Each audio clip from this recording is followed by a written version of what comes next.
मंत्रालयातील मंत्री नरहरी झिरवळ यांच्या अन्न व औषध प्रशासन विभागातल्या कार्यालयात 2 दिवसांपूर्वी एसीबीने एक ट्रॅप लावला होता आणि त्यामध्ये राजू ढेरिंगे यांच्यावर अटकेची कारवाई देखील करण्यात आली होती। त्यानंतर एक स्टिंग समोर आलं ज्यामध्ये मेडिकल जे आहेत त्यांच्याकडनं कशा पद्धतीने पैसे घेतले जात होते हे देखील ते स्पष्ट करण्यात आलं होतं। मात्र हे जे स्टिंग केलेलं आहे ते निर्मल शर्मा हे आपल्या सोबत आहेत।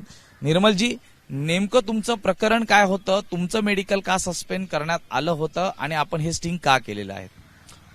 माझ्या इथं काही त्रुटी होती जे मी मान्य करतो माझ्या एफडीए मधून की साफसफाई नव्हती किंवा एक ड्रॉप वगैरे होता आणि फ्रीजमध्ये जे आहेत ते म्हणजे आमचा जो मेडिसिनचा फ्रीज आहे त्यामध्ये मेडिसिनच्या सोबत काही पाण्याची बॉटल किंवा ORS वगैरे हे ठेवलेले होते, हे मला मान्य आहे की त्यानंतर मला सस्पेन्शनचा ऑर्डर आला 1 महिन्यासाठी की सस्पेन्शन तुम्ही जे आहे तुमचं दुकान बंद ठेवा।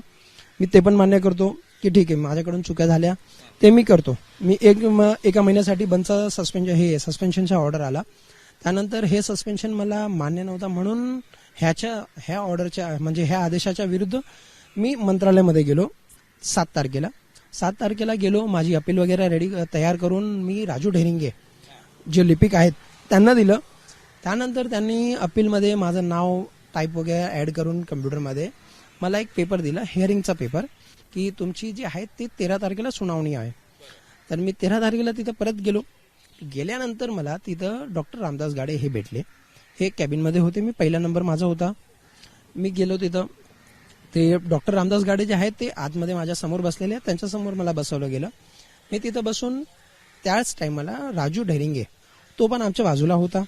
राजू ढेरिंगे जे आहेत तो मंत्री पीएला डॉक्टर रामदास गाडेंना त्यांना काय म्हणतो की ह्यांचं जे आहेत हे असं प्रकरण आहेत, सस्पेन्शन आहेत 1 महिन्याचा। तर डॉक्टर गाडेंनी न फाईल बघता किंवा न माझ्या इथं बघून सरळ हेच म्हणतात की ठीक आहे, एक लाईन मारली पेपरवर की ठीक आहे 2 लाईन मारल्या आणि म्हणते राजू ह्यांचं जे काही पण आहेत ते तुम्ही बघून घ्या।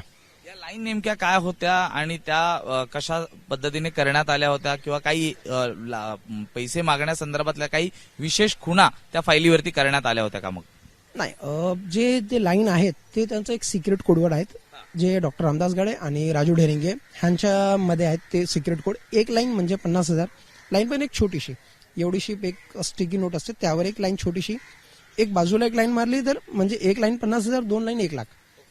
ज्यांच्या पेपरवर 1 लाईन आहेत त्यांच्याकडून 50,000 घ्यायचे, ज्यांच्या पेपरवर 2 लाईन आहेत त्यांच्याकडून 1 लाख घ्यायचे, हे असं ह्यांचं सिक्रेट आहेत। हे झाल्यानंतर डॉक्टर गाडे जे आहेत ते आम्हाला म्हणतात की तुम्ही जे आहेत ते राजूशी भेटा। राजूला म्हणतात की राजू ह्यांना बाहेर घेऊन जावा, ह्यांचं जे काही पण प्रकरण आहेत म्हणजे प्रकरण म्हणजे काय हेच आहेत की पैसे देत आहेत की नाही देत आहेत हे विचारून घ्या, हे असं आहे। त्यानंतर आपल्याकडे किती पैसे मागण्यात आले होते आणि आपण किती दिले? माझ्याकडे 1,10,000ची मागणी केलेली राजूने। तर ते राजूने असं केलेलं की 1 लाख जे आहेत ते माझ्यासाठी आणि 1 लाख जे आहेत ते वरती देण्यासाठी म्हणजे डॉक्टर गाडेंना आणि 10,000 जे आहेत ते माझ्यासाठी, हे एवढ्यामध्ये त्यांनी केलेलं।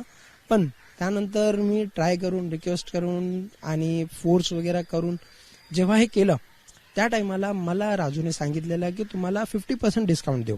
या भ्रष्टाचाराच्या प्रकरणात देखील डिस्काउंट दिलं जातं? अरे बापरे। तर राजू ढेरिंगेनी मला म्हणजे त्यानंतर 13 तारखेला मी गेलो तिथं मला 50%, 1,10,000 मधून 50% डिस्काउंट म्हणजे 55,000 एवढं माझ्याकडून मागितली। राजू ते पैसे भरले म्हणजे दिले त्यांना मग द्यावंच लागेल कारण की माझ्याकडे आणखी कोणतं दुसरं पर्याय नव्हता। कसे दिले स्वरूपात? मी 2,000 तर राजूला ऑनलाईन केलेले गुगल पे आणि 53,000 जे आहेत ते त्याला कॅश दिलेले म्हणजे इथून लोकांकडून गोळा करून, कारण की 25,000 देण्याची माझी कॅपॅसिटी होती। आणखी हे जास्त मागितले तर त्यामुळे मला 3-4 दिवस लागितले।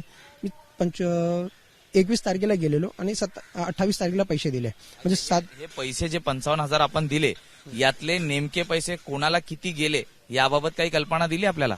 ह्याबाबत तर मला काही माहित नाही, पण एका व्हिडिओमध्ये राजूने असं सांगितलं आहे, तो व्हिडिओ आहेत माझ्याकडं, त्यामध्ये राजू असं म्हणतोय की बाबा जे आहेत पैसे ते आम्हाला इथं तिथं द्यावं लागतं, आमच्यावरती पण 2-4 लोक आहेत। आता ते 2-4 लोक कोण आहेत ते मला पण माहित नाही, पण एक दुसऱ्या व्हिडिओमध्ये आहेत, तुम्ही सांगाल तर मी तुम्हाला तो व्हिडिओ दाखवू शकतो। त्यामध्ये तो राजू स्पष्टपणे सांगतोय की आम्हाला पण वरती पैसे जे आहेत ते द्यावं लागतं. जी हेअरिंग झाली की ज्या हेअरिंगसाठी आपल्याला बोलवण्यात आलं होतं, ही हेअरिंग नेमकी कुणी घेतली? मंत्री महोदय त्या कार्यालयात त्यावेळी उपस्थित होते का? त्यांची आपल्याशी काही भेट झाली का? त्यांनी आपल्याशी काही संवाद साधला का? नाही, हिअरिंग जे आहे ते PA साहेबांनी गेले, डॉक्टर रामदास गाडे साहेबांनी. ते हजर होते आणि मंत्री महोदय जे आहेत ते नव्हते त्या टायमाला, 13 तारखेला. तर नंतर मी परत गेलो 21 तारखेला, ज्या दिवशी मंत्री महोदय होते. मी प्रयत्न केला त्यांच्याशी भेटू आणि त्यांना सांगू का साहेब हा असं प्रकरण आहेत माझ्यासोबत, मला स्टे ऑर्डरसाठी मी तुमच्या इथं आलेलो आहे. पण त्यांच्या इथं ऑफिसमध्ये किंवा जे लोक होते त्यांनी मला भेटू नाही दिला आणि त्या माणसाने सरळ मला राजू आणि राजूच्या थ्रू परत डॉक्टर गाडीकडे पाठवला. गाडीकडे जाताना डॉक्टर साहेबांनी काय केलं, दरवाजा उघडला. तुम्ही व्हिडिओमध्ये बघाल तर तुम्हाला दिसेल दरवाजा उघडताना ते म्हणतात बालाजी. मी म्हटलं हो साहेब बालाजी. तर म्हणतात ते बाळा तुझी खूप चर्चा आहे, तुझ्यासाठी मला खूप फोन आलेले. CM ऑफिसमधून पण त्यांना असं वाटतं मला की होऊ शकतो त्यांना फोन आला असेल. CM ऑफिस तक्रार केली होती. CM ऑफिसमध्ये 21 तारखेला मी गेलेलो तिथं तक्रार पण दिलेली आहे. सिरियल नंबर 11 वर माझं नाव पण आहे, ते पण आहे तिथं. मी त्यांना पण हा जे प्रकरण आहेत की हा मंत्रालयामध्ये एवढं भ्रष्टाचार चालू आहे आणि जे पैसे मागणारा आहेत माणूस तो स्वतः मंत्रीचा PA डॉक्टर गाडे हे सरळ माझ्याकडून मागताय की तुम्ही 50,000 द्या आम्हाला तर तुमचं काम होईल, नाही तर तुम्ही दुकान पण ठेवा. हा असं प्रकरण चालू आहे मंत्रालयामध्ये. यानंतर आपण परत काही दाद मागितलीत का, किंवा त्यानंतर असे किती तक्रारदार त्या ठिकाणी आलेले आहेत त्यांच्याकडनं अशा पद्धतीने पैसे मागण्यात आल्याचं आपण पाहिलं? 100% जेवढे पण लोक आले आहेत, समजा तुम्ही 90%, 90च्या वर जेवढे पण लोक आलेले आहेत सगळ्यांकडून पैसे घेतात.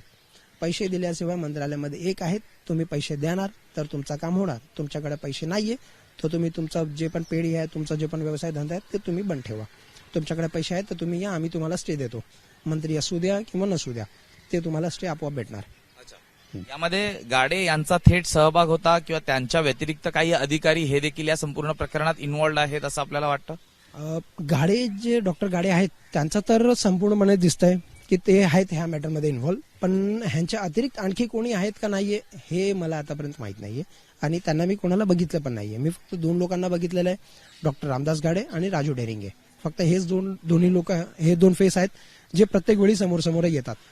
आपण पाहिलं तर मंत्रालयातलं अन्न व प्रशासन विभागातलं हे भ्रष्टाचाराचं वास्तव हे स्वतः निर्मल शर्मा यांना आलेला अनुभव, त्याचबरोबर त्यांनी केलेलं स्टिंग, यातनं अनेक धक्कादायक खुलासे हे झालेले आहेत. या संपूर्ण प्रकरणात ACBने राजू ढेरिंगे यांच्यावरती जरी ACBची कारवाई झाली, मात्र दुसरीकडे मंत्र्यांचे जे स्वीय सहाय्यक आहेत गाडे यांच्यावर आता कारवाई ACB करणार का, किंवा त्यांच्यावर नेमकी काय कारवाई केली जाते हे पाहणं आता महत्वाचं राहणार आहे. जर्नलिस्ट अनिल संगारेसह मी सूरज सावंत, ABP माझा, मुंबई. ABP माझा, उघडा डोळे बघा नीट.